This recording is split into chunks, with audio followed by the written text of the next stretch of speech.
Okay, it's November, early November. I'm out here in the woods with my grandpa.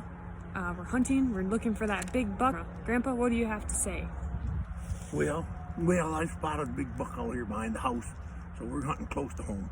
But yeah, I'm waiting for the big buck. We'll get him.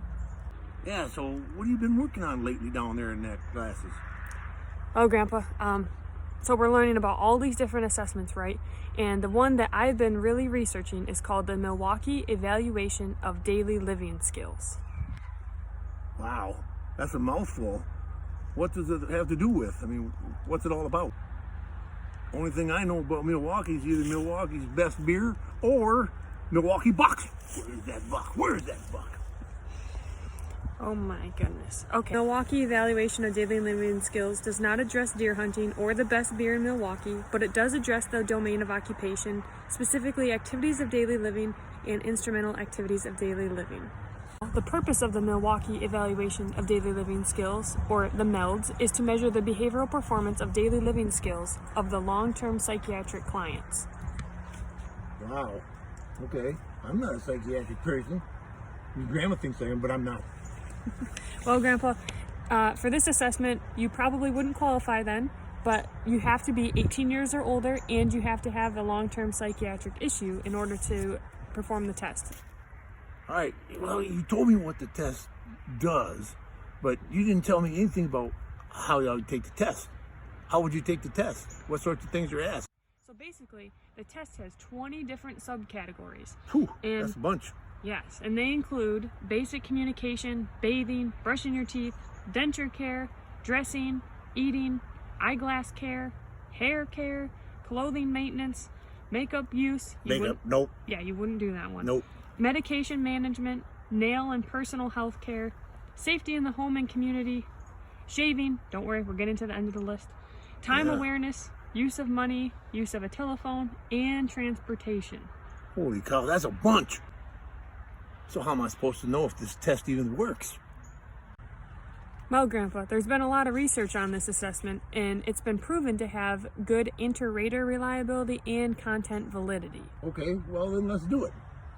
I would do the assessment, but it does cost about $400, and it could take up to 2 hours if we did all of those subtests. But if I was an occupational therapist and I was going to administer this to you, what I would do is I would have you simulate or perform each of those subtests, or the ones that I picked out for you, and you would perform them, and I would score you based on how you performed.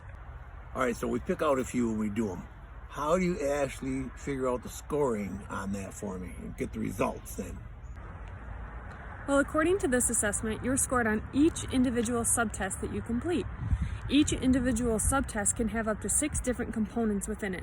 You have to complete each component of the subtest in order to receive a full score.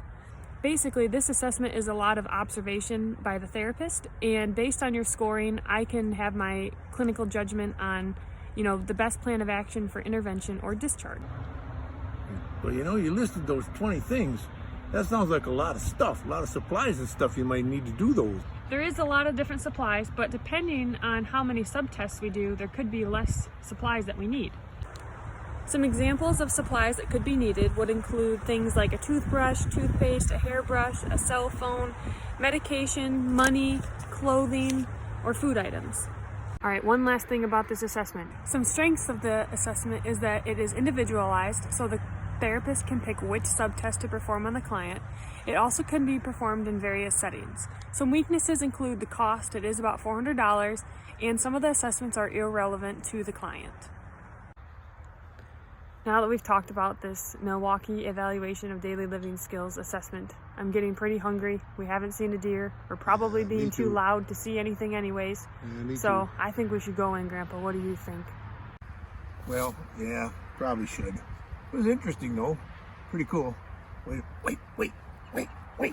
Oh, there's that buck. I see the buck. Get him. He's coming. Oh, I missed him.